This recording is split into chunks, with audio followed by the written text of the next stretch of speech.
ليا صديقة عايشة في المالديف ادتني الكيس ده وقالت لي جربيه هيعجبك قوي. طلع مكتوب عليه سموكد تونة او تونة مدخنة. الصراحة اول مرة اشوفها في حياتي، وكنت محتارة اعملها ازاي، مش عارفة حتى بيتباع منها في مصر ولا لا. اول مرة اجربها. فتحتها كده كان كيس بدون هوا، لقيت عبارة عن سمك ناشف قوي.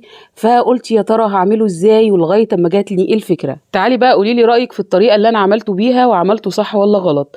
قطعت بصلاية، قطعت فلفل اخضر، طماطمايه وكمان جزرايه. ويلا بينا على البوتاجاز. شوحت الخضار في زيت، حطيت كده معلقه صغيره من الثوم. واول ما تشوح نزلت على طول بالتونه المدخنه، وكمان الطماطمايه المقطعه. حطيت معلقه من معجون الطماطم. كمان كان عندي كده نص كيس صلصه مفرزاه في الفريزر، حطيتها عشان عايزه اعمل صوص. حطيت ملح وفلفل وكمون وتوابل سمك ورشه من الكزبره، ونزلت بالمكرونه وشوحتها مع الصوص وقدمتها. لا ده طلعت خطيره، تسلم ايديها. مين بقى جرب التونه المدخنه؟